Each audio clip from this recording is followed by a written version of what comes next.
Listen, Quest, if you want to sponsor our podcast, Core Power would be great too. Please do. We're looking for sponsors. Let me, gentlemen, I'm going to upload this on Facebook, and we are live. Actually, right now, we are live on the Varsity Brews podcast, and we are brought to you by Westwind Brewery. Nice new hat. Yeah. My football Westwind hat. We are brought to you by Legacy Performance. Taking a lot of it these days. What up, Legacy? Still waiting for my sample. I need to re-up right now on the protein. I'm out. Yeah, you need to get some more I go of that. through that quick. I'm almost out of my chocolate protein. I go through it so fast. And we are everything. And we are also brought to you by Rustic Rocks. Have you seen the project that Gabe's done on campus? All I know is he hasn't been in here drinking beer, so he must be working hard. So I'm calling you out right now, Gabe. Gabe must be working hard.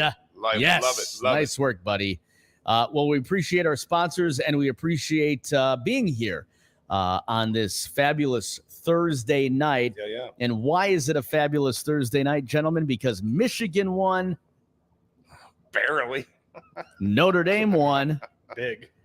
But the Detroit Lions. Gosh. Ooh, Super Bowl or bust. Yeah. Looking bust so far. Yeah. Wade's bet is safe. Well, right now. Yeah, right now. Just wait. So the Varsity Brews podcast, we've got a lot to talk about today, including the Notre Dame bounce back, steamrolling those Purdue Boilermakers, which, I felt so bad for that quarterback. That's what Chuck Martin said from Miami of Ohio. I felt bad for the quarterback. 66, I believe, to 7. Yeah. The final score. Yikes. It was either going to be a blowout or a loss. Right. And they came out and just looked ready to go. Which is so unfortunate. Right? And now they come back home to take on another MACtion team. 0-1 at home right now. Miami. It's not of Ohio, I hear. It's Miami, Ohio. No, it's Miami of Ohio. That's straight from somebody who went to Miami, Ohio. He said on Twitter that it is wrong.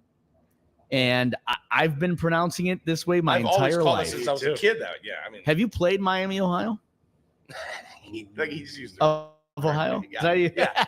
Of Ohio. The Ohio. Miami of Ohio. Yeah, why don't they do that?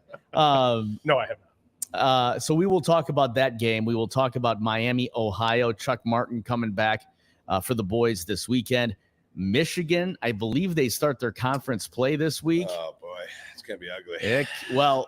The last I checked, your boy, Joe Klatt, rated Michigan in the tier 4 of Big Ten teams. They're that bad. Offensively, I would agree with that. Do you think they lose to Nebraska? Possibly. They could. Hey, we might be 6-6 by the end of the season. That's a real thing. Yeah, it is. I mean, it is a real, but he did like Orji at quarterback. I don't know. They got to get that figured out. Yeah, they do. Dude, Orji's not good. Well, he can't throw. Yeah, he's inaccurate. He's got an arm. He's inaccurate. He's got he's a running quarterback, kind of like Riley Leonard is these days. We'll talk about that too. We'll talk about the Detroit Lions and are we changing our picks? I'm doubling down on the Kansas City Chiefs, man. They are looking like a dynasty. They look does good. Right they now. Look good. All right, Evan. Of course, we start with you every single time because we're talking about Notre Dame football. Specifically, let's talk about Riley Leonard. He comes out of the game. They're up a lot to a little. And immediately they go to Steve Angeli. And Steve Angeli immediately throws 2 touchdown passes. How many quarters without a touchdown pass? It was 10 quarters without a passing touchdown. And so Riley Leonard, and now finally for the first time, and I'm actually doing a piece on this on ABC this weekend, Riley Leonard is a running quarterback. I don't think he's a dual threat quarterback. I think and that's not a dig on him. I just think he's a run first quarterback. Wow. If you've seen some of the film, he'll tuck it and run. If his first option is covered, he will tuck it and run immediately.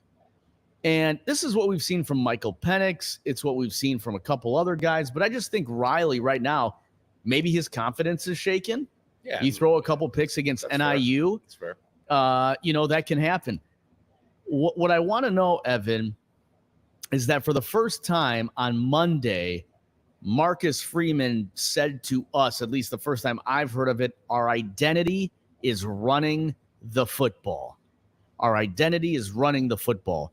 Do you think this Notre Dame team built right now is a running team? And if so, if somebody stacks the box, 8, 9, whatever, how many you want to throw in the box, is Notre Dame in trouble? Is that what NIU did to Notre Dame a couple weeks ago, why they had so much trouble? And do you think that with a banged up offensive line that they'll win 11 games, 10 games? That's a lot of questions to throw at you, but no, Vahid, your mind's in the right spot. I mean, I think you speak for Notre Dame Nation on. I mean, those are questions that need to be answered, right? I don't think Marcus Freeman is wrong in saying that they're a running team, because you win football games at the line of scrimmage, and you have to establish the run to diversify your offense, to be able to play action pass down the field. Got to. I think he's trying to will that to happen. I'm not going to say that they're a running football team. But where his mind is, and offensively what they need to do is try to establish the run. Okay? If they can't, and you become one-dimensional, I think there's, diminishing returns, and certainly is not the game that they want to play. But if you don't attempt to establish the run, I think that's also not the identity of this offense. So he's correct in saying, all right, we're going to go out there and try to, pound the rock. If it's, some designed runs for Riley Leonard, cool. If it's, I don't know, power eye, or it's some misdirection and whatever it may be as far as their scheme is concerned, I think that's the right way to go about it.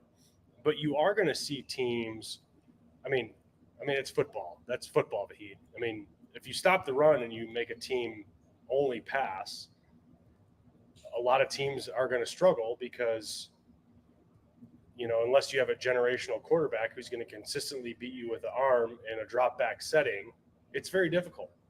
You can turn a 5-star recruit into a pedestrian quarterback if everybody in the stadium knows he's throwing. So you do have to establish the run.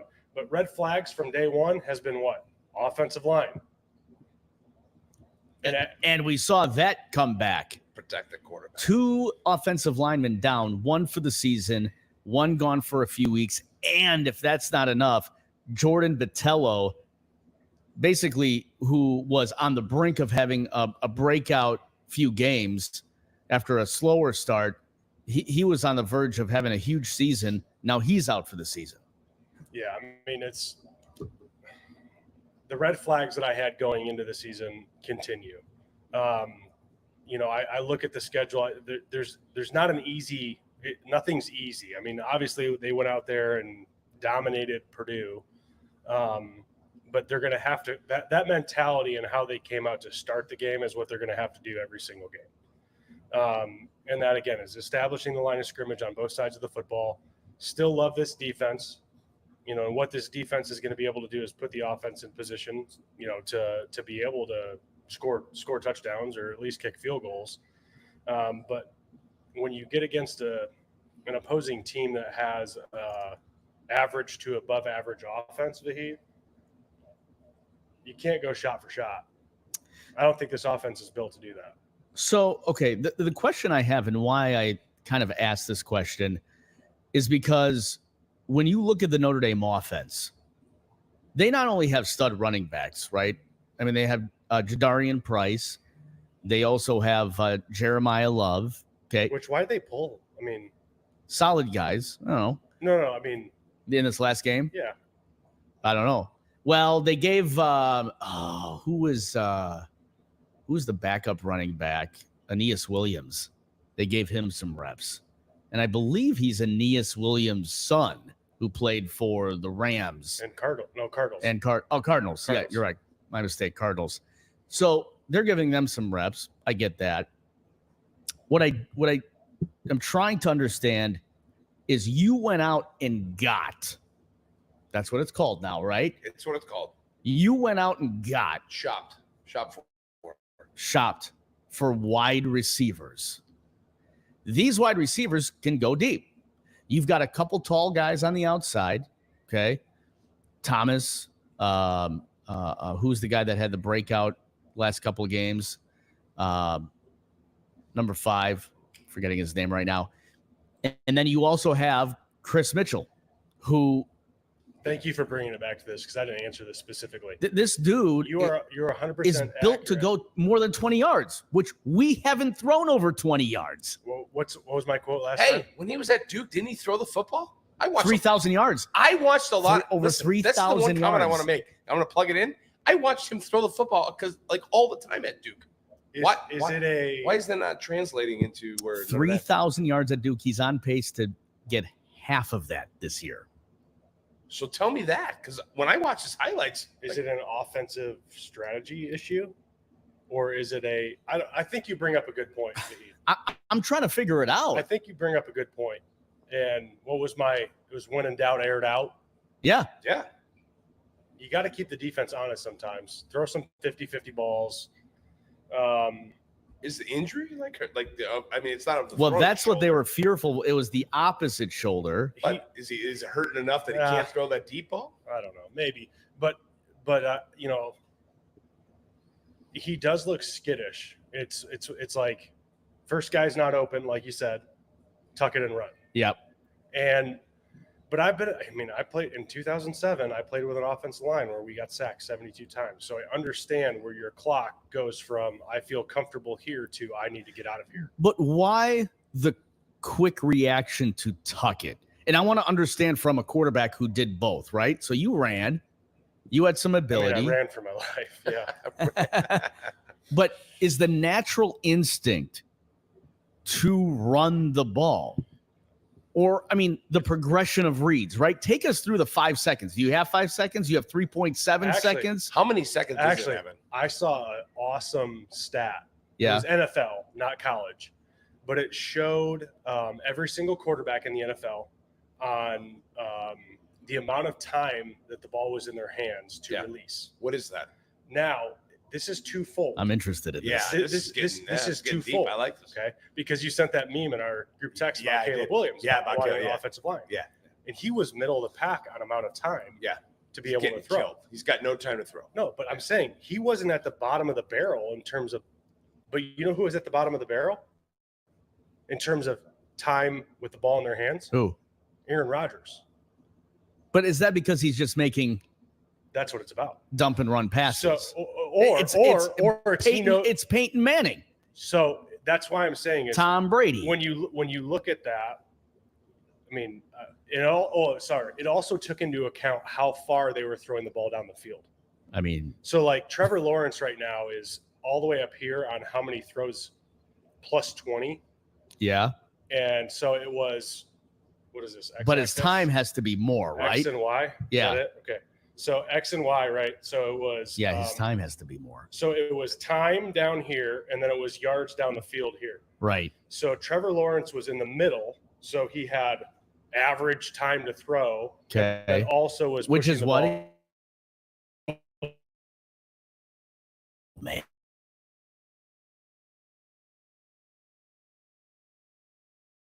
$1,003. Balls